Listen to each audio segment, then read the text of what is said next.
Em nome do Pai, do Filho e do Espírito Santo. Amém? Reverendas religiosas, caríssimos fiéis. Na Santa Missa do primeiro domingo da Quaresma, nós ouvimos a tentação que o demônio buscou para perder o Messias. Porém, o Messias é nosso Senhor Jesus Cristo, é o Filho de Deus, Deus como o Pai. Nessa tentativa, o demônio buscou expandir aquilo que é o seu reino das trevas, aquilo que é o reino do pecado. Nós poderemos até ficar admirados com a ousadia do demônio em querer oferecer o mundo inteiro para o autor do mundo, para o próprio Deus, que é o Senhor de todo o universo. Diante disso, nos fica uma questão. Quem é então o demônio? Quem é esse que ousa tentar o próprio Cristo? O demônio, ele é o nosso primeiro inimigo, aquele que pela tentação derrubou Adão e Eva e assim trouxeram o pecado original como uma doença da alma, na qual Cristo trouxe, pela sua paixão e morte na cruz, o tratamento. Trouxe a hospedaria, a igreja, trouxe o tratamento, os sacramentos, trouxe o modo de viver para conseguir a cura, que é a salvação. Assim, o demônio, antes de tudo, é um anjo.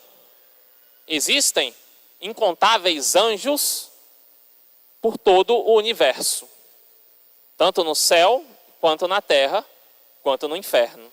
Por isso há anjos bons e anjos maus. A Sagrada Escritura nos fala que 1/3 dos anjos escolheram não servir a Deus. Seguiram o príncipe daquele que era príncipe dos anjos. Aquele que era o anjo de luz, mas, não aceitando servir a Deus, tornou-se anjo das trevas, tornou-se o príncipe das trevas. Nosso Senhor vai falar o príncipe deste mundo.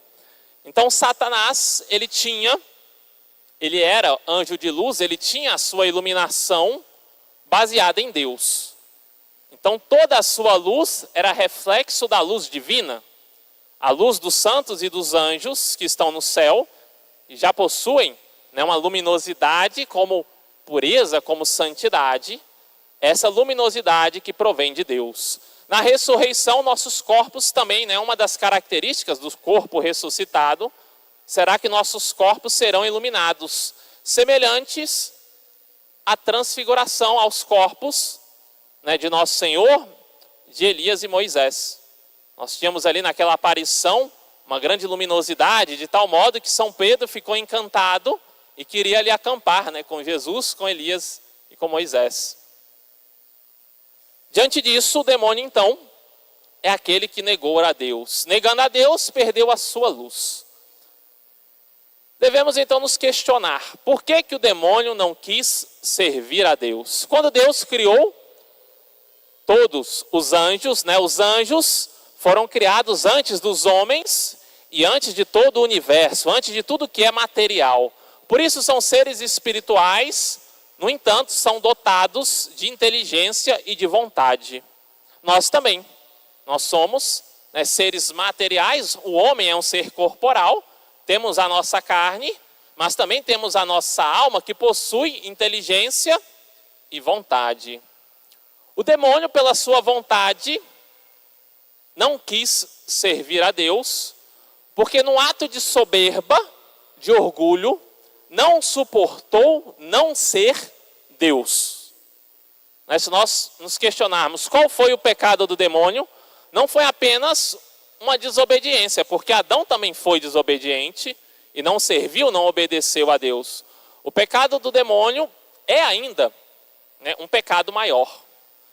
Porque o pecado do demônio é um pecado que podemos dizer que está na sua existência. Ele não suporta existir e não ser Deus. Ele não suporta que haja um ser criador e esse ser não seja ele. Ele não suporta a possibilidade de existir um ser acima dele.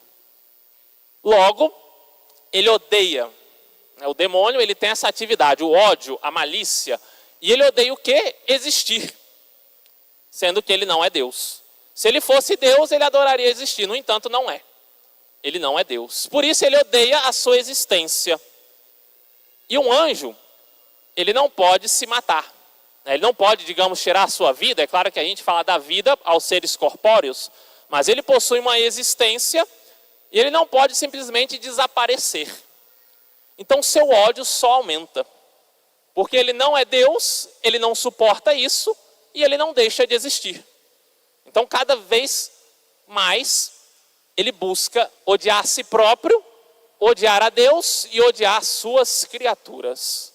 Nosso Senhor vai falar que o demônio é um homicida. Satanás veio para matar, roubar e destruir. Ele faz isso porque não suporta, não consegue, poderíamos dizer, existir sem ser Deus. Por isso ele quer destruir a tudo.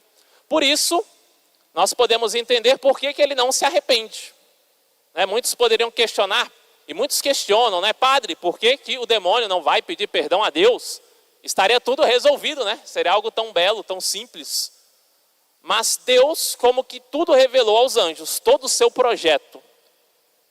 Os demônios olharam e disseram não. E não haverá outro. A revelação é uma só. O projeto é esse, o demônio não quis. Interessante que uma das ações dos anjos não é apenas servir a Deus, mas também os anjos servem aos homens, que no grau da existência são criaturas inferiores. Os anjos são superiores a nós. No entanto, cada um de nós tem o seu anjo da guarda. Então podemos ver nos bons anjos, nos anjos santos, uma certa virtude da humildade, porque servem a criaturas inferiores. Assim, Deus então permite que os demônios nos tentem. Porque nos tentando, nós podemos crescer no amor a Deus e o demônio cresce na sua derrota. Quer dizer, ele diminui na sua derrota, aumenta a sua derrota. Porque podendo tentar destruir uma criatura na sua espiritualidade, ele é humilhado quando essa criatura diz não. Nosso Senhor, obviamente, vence o demônio por ser Deus. Mas há uma criatura de modo especial que venceu de modo absoluto o demônio. É Nossa Senhora. A bem-aventurada e sempre Virgem Maria, pela sua humildade, pela sua simplicidade, pela sua pureza, ela derrota o orgulhoso do demônio. Pela sua obediência a Deus, sobretudo. Ela teve um ato de fé de que poderia ser a mãe do Salvador e obedeceu e serviu aos mandamentos de Deus. Interessante que Eva também não tinha o pecado original. No entanto, deixou-se seduzir pela revolução do demônio. Uma revolução contra Deus. Assim, o demônio busca perverter o homem, principalmente nos tempos atuais, na sua inteligência e na sua vontade. No tempo de Cristo, o demônio agiu de muitas formas, sobretudo em possessões. Ele buscava tentar vencer o Messias, o qual ele ainda não suspeitava ser de fato Deus. Então ele buscava uma vitória, colocando medo, querendo mostrar o seu poder. Um anjo tem muito poder. Um anjo pode estar em qualquer lugar. Os anjos podem influenciar a nossa vida, podem provocar algo em nós, conforme a vontade de Deus. Então, nesse poder que Deus concedeu a eles, eles buscaram tentar humilhar, tentar vencer o Messias, até chegar ao ponto, em que ele busca tentar aquele que é o Messias. Assim, o demônio então provocou inúmeras possessões no tempo de Cristo. Hoje, as possessões são algo bem comum. Não é algo tão comum haver uma possessão. Há muitos casos de ataques psicológicos, pessoas que têm histerias, pessoas que têm dupla personalidade, pessoas que estão numa crise interior, e que isso, às vezes, se confunde com uma verdadeira possessão. Muitos, às vezes, em outras seitas, acabam simulando possessões, buscando ali mostrar que se tem um poder sobre o demônio. Mas uma verdadeira possessão, o demônio realizará prodígios, que são diferentes dos milagres. Porque milagre é uma coisa boa, que promove a salvação da pessoa. Pode ser uma cura, pode ser algo de maravilhoso. Os milagres provocam a fé. O demônio não pode fazer milagres. Ele pode sim realizar ações, ele pode sim fazer prodígios, porque tem poder para isso, para impressionar ou para manifestar o seu ódio a Deus e à criatura. Por isso, quando nós temos relatos de possessões, há fenômenos sobrenaturais. Segundo ponto, o demônio busca, em uma possessão, humilhar as pessoas que estão ali, não só o que foi possesso, mas também o sacerdote, que pode estar ali orando, ou as pessoas que estão em volta. O demônio, ele vai querer como que descontar, manifestar toda a sua raiva. E ele, sendo um ser que tem inteligência, um dos meios que os exorcistas sempre se utilizaram foi também de ver um conhecimento sobrenatural, um conhecimento a mais na pessoa possessa. Um exemplo, uma pessoa simples, que não teve grandes conhecimentos, falar inúmeros idiomas. Seria uma provável manifestação de uma possessão. Mas por que então, padre, que não há tantas possessões? O motivo é muito simples. O demônio quer perverter a nossa inteligência e a nossa vontade. Se ele aparecesse, se inúmeras fossem as possessões, os atos prodigiosos, se inúmeros fossem os atos nos quais se manifestasse algo sobrenatural, muitos se converteriam. Muitos buscariam a confissão, muitos buscariam a penitência, muitos, temendo o demônio, buscariam viver uma vida mais santa. Por isso, se o demônio buscou ficar evidente no tempo de Cristo, até levar Cristo à cruz, e pela cruz, Cristo abre o céu para nós, é derrota para o demônio, nos tempos atuais, ele busca se esconder.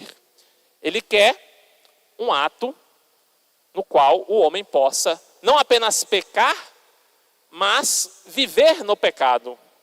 Ele busca a heresia, o erro na fé, ele busca o completo relaxamento espiritual. Ele quer que a pessoa se confesse já pensando em pecar, ou que desista da própria confissão, ou que desista de vir à igreja, ou que desista da fé. Para isso ele busca se esconder. É claro que vai sugerir tentações. Então, se nós queremos vencer esse nosso adversário, que tem sim influenciado e muito a inteligência e vontade de inúmeras pessoas, sobretudo na sensualidade, nas coisas impuras, nunca se pecou tanto contra a pureza. Nunca a sociedade foi tão impura e nunca não se teve uma incredulidade na ação do demônio. Então, cada vez mais deixa-se de crer na atuação do demônio no mundo e cada vez mais o homem se vê no pecado.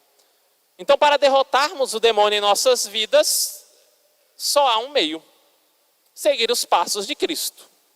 A primeira coisa que nosso Senhor fez foi penitência. 40 dias de jejum, 40 dias e noites, de jejum, de penitência. Ele, que sendo Deus, não necessitava disso. Nosso Senhor não teria tentações se não quisesse. Nosso Senhor vence todas as tentações, Ele é Deus. Mas, se até o próprio Deus fez 40 dias de penitência, é justamente para nos mostrar que é necessário a nós a renúncia. É necessário a nós escolhermos algo de desagradável e praticar. É necessário buscarmos a oração, o silêncio, sobretudo no tempo da quaresma, se quisermos vencer o demônio. Baseado nisso, precisamos então, durante o tempo da quaresma, escolher os meios da nossa santificação para assim podermos vencer o demônio, que é o nosso primeiro inimigo, a carne e o mundo. Assim, dessa modo, caríssimos fiéis, sigamos o exemplo de São Paulo.